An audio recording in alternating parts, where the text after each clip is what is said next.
Hello everyone, welcome to the Redmen TV. It is the post-match fan interactive. I'm Chris Pajak, Mr. Blood Red on Twitter, and my very lonely Instagram account at cpajak82. Give us a follow on there if you wouldn't mind. Liverpool have just beaten Sparta Prague in their own backyard by 5 wonderful goals to 1 wonderful Liverpool goal. Conor Bradley being the man who, with his first touch, is the first man to beat Kelleher in about 3 weeks or something ridiculous like that. Hell of a finish by him, but what a mad game of football. If you can imagine how mad a box of frogs is, then this was as mad as a box of frogs, because if you put a load of frogs in a box, it'd just be all over the place, wouldn't it? It would be doing things that you just wouldn't really expect the box to be doing. And that's what this game of football was. It was end to end like the NBA. One end, the other end, goal, no goal, VAR, whatever, big save, Kelleher. This was a crazy game of football.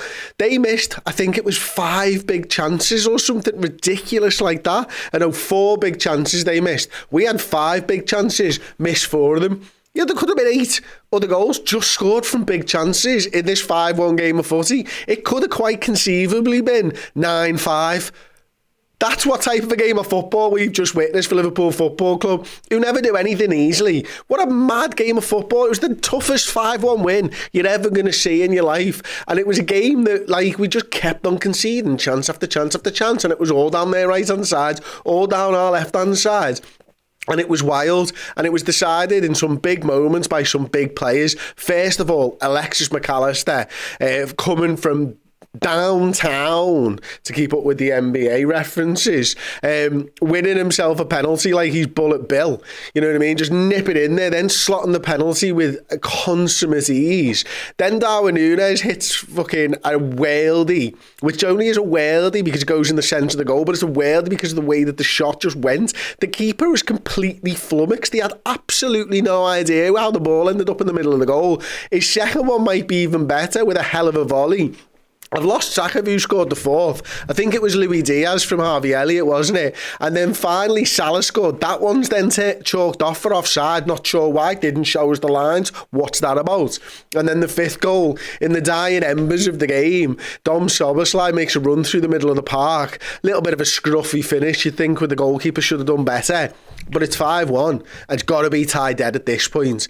But we've got a big game against Manchester City. But before that big game against Manchester City, we've got to talk about this game, because it was just bloody insane. And most importantly, I want to get your guys' thoughts on it as well.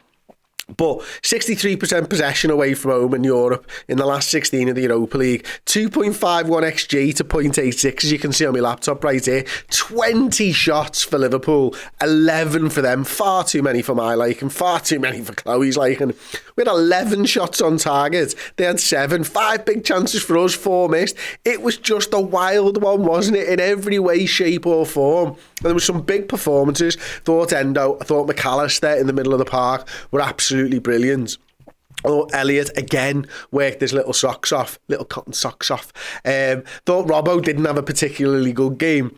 I thought Joe Gomez was sound. We got a big injury potentially for Ibrahima Konate, which obviously is going to lead into the City game. I was really fearful about that one. We've got Steve McManaman, who, when he was a Liverpool player, was absolutely fantastic. He was on the channel earlier on in the week and stuff, but putting the fear of God into us all. Every time a Liverpool player went off the field, we said, it could be an injury. As Dan said, we're allowed to make subs, mate. I mean, I've got no idea whether the Joe Gomez thing at half-time is an injury, and I've got no idea whether Darwin Nunez is an injury. I do think Ibrahima Konate is an injury. I'm hopeful that Gomez and Nunez were just those making subs. I really am hopeful, because if we go into the game now with against Manchester City without Nunez, without Gomez, and without Ibrahima Konate, that is a killer blow. But listen, I've got to get your thoughts on it anyway. So I'm going to go over to Twitter first and foremost. Dean Foley. Brilliant stuff here. Let's see if I can get this comment up on the screen. Brilliant stuff here. The scoreline may tell you it was piss easy, but that Sparta performance was decent. But it was the second half where they completely ran out of steam. On to the big one. Yeah, I wonder what you're talking about, mate. But no, I completely agree with that. Anfield voice. Liverpool what an outstanding away win at Sparta Prague. The Reds have shown real purpose and intent to lift the Europa title. Nunez banging in 2 absolute belters. First leg, sorted. Now all eyes on the City showdown. Bring on City. We're ready. We're up for it. I hope you are correct, and I'm sure you are, to be honest with you. Jack Weston, winning away in Europe is always good, especially with the 4-goal cushion. Done a few sloppy mistakes, but it doesn't matter, to be fair. Nunez and Maka were great. Good to see Mo back. Hope Konate and Gomez aren't serious injuries. Give a few youngsters a run in the second leg. I'm going to get over to the YouTube comments as well, if possible. Adam Harrison, says, Nunez okay, isn't he? Not do 45 each with Konate and Van Dijk. Great win, by the way. Yeah, it was, Adam. You're absolutely right. Lee Wizkid says, Mac Allister should be on pens from now on. He was never going to miss it. I call it bottom left as soon as I saw him. Moses here, I just says, Nunez, which I love as well. Let's get into some of the Discord stuff as well. Fantastic win today, says Andrew Whale. Bring on Sunday, you'll never walk alone. We were buzzing with the result, says Tom. Put the tie to bed in the first leg and keeps the ball rolling into a big weekend. Absolutely. Oh yeah, great shout this one from is it Ellie? Kelleher, absolutely brilliant yet again. Marvellous is probably the right word to use, isn't it? I mean, he just is going from strength to strength. How many big saves in how many big moments of football matches has Cleveland saved us over the last 3 weeks or since Alisson went down? I mean, he is playing. It's an astounding level that we're seeing out of him right now. I mean, only Conor Bradley, with a hell of a finish into the roof of the net, is able to get the ball past Cleveland Kelleher.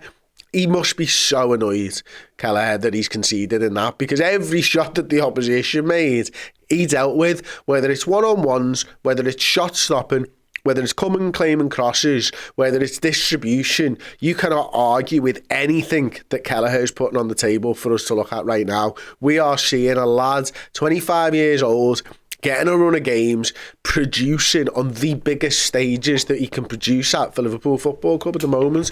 It's really remarkable, and like, we throw this sort of term unbelievable around far too much. I do, certainly.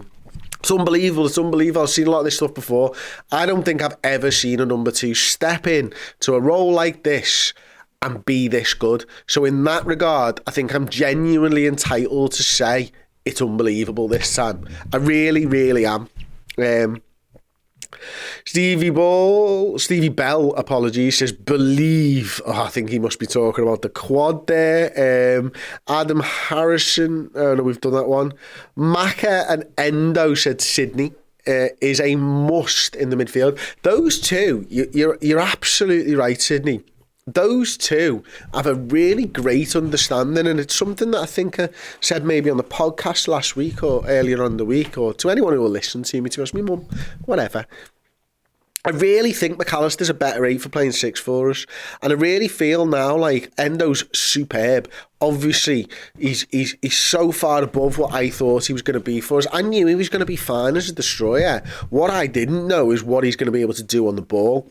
And we've seen it week in, week out. He can play with his back to goal. He can play and bring players into the game and stuff like that. But Mac Allister is finding those spaces that the 6 needs him to be in.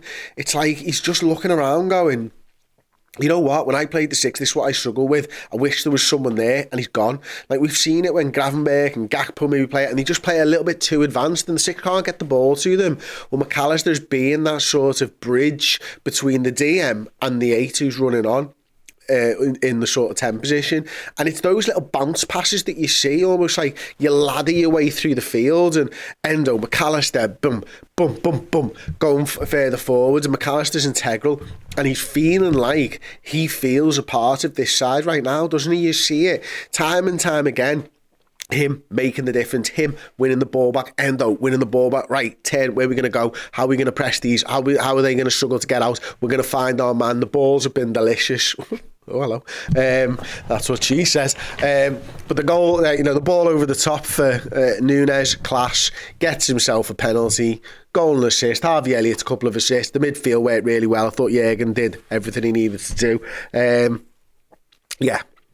Yeah, absolutely. Quadbod, who just says that game was madder than Darwin, and that's saying something. Agreed. Let's have a look. UEFA have the semi-automated offside tech. This is obviously talking about the Mo Salah stuff. I can't quite get my head around why we didn't see that. Is it not used in this competition? Is it only used in the Champions League? Is it even used in the Champions League? Does anybody really care about the Champions League now that Liverpool aren't in it? I don't know the answers to any of these questions, bar the last one. And the answer to the last question is no one really cares about, because Liverpool make a competition. It's why the Carabao Cup was so talked about, because Liverpool were in the final. We do it wherever we do. Like, why did everyone give a shit all of a sudden about the Club World Cup? Because Liverpool were in the competition and we're the biggest team in world football. Why do people care about the Europa League? Because Liverpool are in the competition. But back onto the sort of semi-automated stuff. I don't even know why we didn't see the lines or anything. I saw lines earlier on when they were checking shit. So why haven't we seen it for that one? Salah, it would have been nice for Salah to get that goal. It really would have. But unfortunately, it was chalked off for who knows. Endo is just boss, says poor, agreed. Mikey Lewis over on Facebook just says, up the Reds, you'll never walk alone. Love that, thank you. Got another one here. Good momentum to take into Sunday, says Joanne. Yeah, absolutely. Sydney, we have the best number 2 in the world. He's so good. He's not a number 2. He's a number 1 who is a backup goalkeeper for the best goalkeeper in the world. Yeah, I completely agree with that. Well done. Well said, indeed. Matty Barton says Nunez isn't injured. The guy was just resting for Sunday. I really, really hope you're right. Ethan McSparin just says Endo, Sobo, Maka. That your midfield 3 for City? Who is your midfield 3 for City? Let me know in the comments section below. Oh, wow. Apologies. Harvey 3 assists. Darwin 2. Is that right? Yeah. Wow. And Moses here, Ali says, how lucky are we to have Endo? So happy we got him signed. Klopp definitely knows ball. Absolutely. Brilliant. Just absolutely sensational. Frank, can we open the chat up to everybody, please, mate? Lovely jubbly. Let's open the chat up to absolutely everybody, please. And I'll go over to Twitter and look at some of them. Pardon. Bitter taste with Ebo and Joe coming off. I like that name. Should have taken Ebo off at half time. Insane decision not to do that. Big win, so well done, but scoreline is flat and their keeper was shite. Endo amazing. Diaz top. Cody again disappointing. Robbo a poor game. We move, pray and hope now for City. Their keeper was... Let's start looking at them one by one. Their keeper was good in places and absolutely shite in others, agreed. Endo was just fantastic, always is at the moment. Diaz top, again, the work rate. He just tries so damn hard. I'm so glad he scored a goal. I think he's going to have something to say against Manchester City, Diaz. I think all the focus is going to be on Diaz, on Nunez. I think all the focus is going to be Salah. And I think Diaz might just crop up with a goal or two. Cody again disappointing. Yeah, I'm sorry to say I agree with that. Flattered to deceive and some big moments there for me. Some really easy passes to players overlapping and stuff that probably should have done better with. Tough couple of weeks, tough few weeks for Cody Gakpo. I'm sure he'll come good. Robbo, poor game, understatement. He struggled tonight. This probably one of the biggest struggles I've ever seen Andy Robertson have. Like, the lad has just played at such an incredible level for us for so long now that even just an average game looks bad for him. And I think what we saw tonight was a poor game from Andy, and I don't know whether that was a positioning thing, a tactics thing, or whatever. But yeah, I agree, poor game for him. I'm really sure he'll put that behind him if he is to start against City at the weekend. Matthew Gladwin just says another concern would be our defending. It was a little bit of a concern tonight, certainly. Absolutely. Yeah, we've got the Raziel, Endo and Mac in midfield. This is just, yeah, absolutely agreed.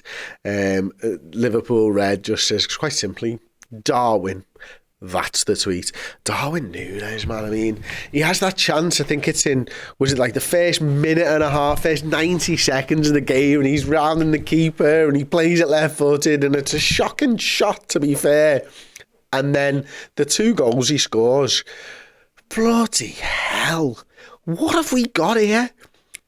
We've got the most insane footballer in the world who can turn a game on its head like that. That's what we've got.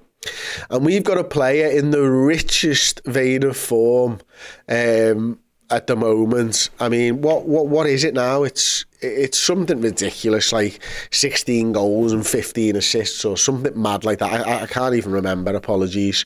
Someone did mention it to us earlier on. It's insane. Absolutely fucking insane. I'm going to get into the YouTube comments anyway. Jacob Harmer says, loved every bit except the own goal, injury and disallowed goal. I probably didn't feel a little bit like that. I was a little bit, a little bit tougher for me. Liverpool Football Club are the best team in the world, says Craig Flynn. Oh, yes.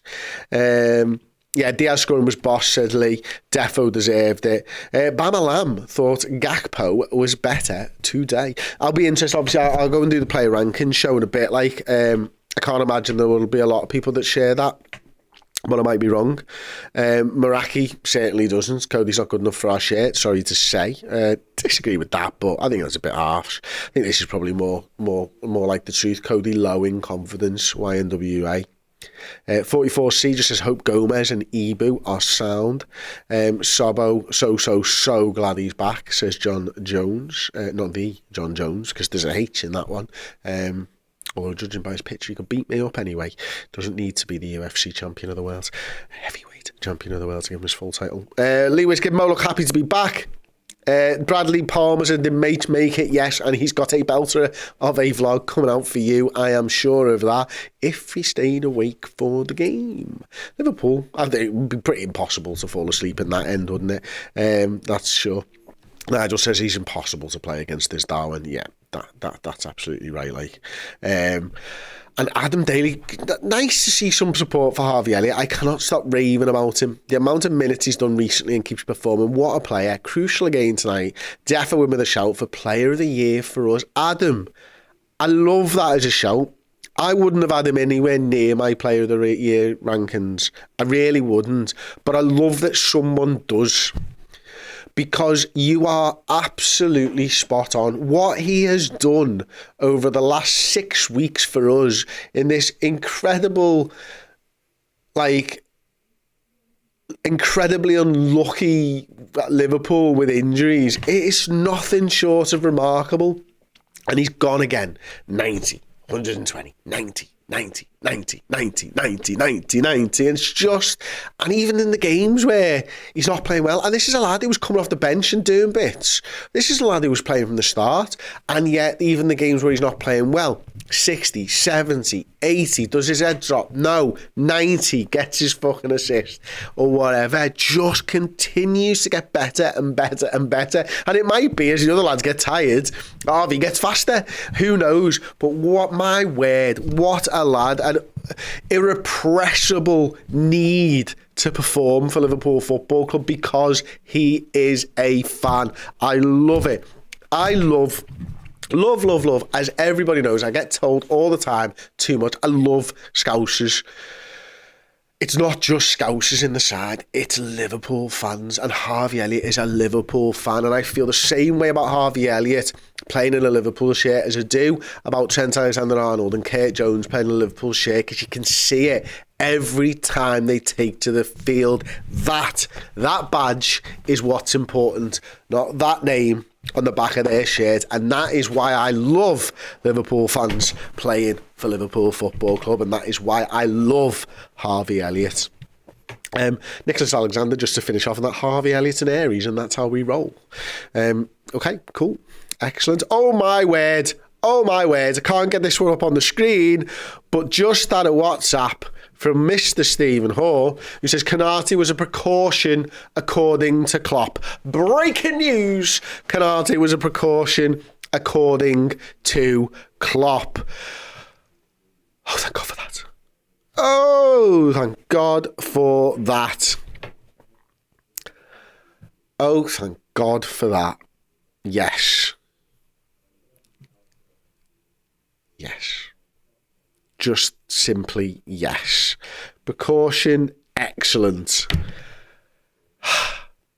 Yes, I feel so much better for knowing that that's a precaution, because it takes away from the victory. And there's some big results. Rangers are beating Benfica, by the way, 1-0.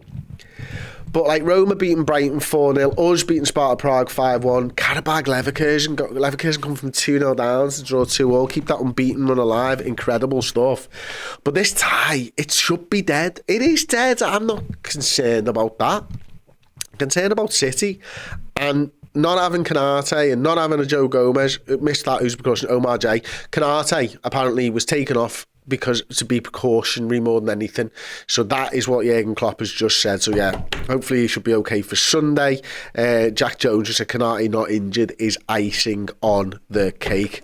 Paul Milligan, Kwanzaa is a red from sunny Warrington up the road. I know. And like everybody, we all know, from Liverpool, if you're from Liverpool, if you're from Manchester, there's one reason Warrington's on the map.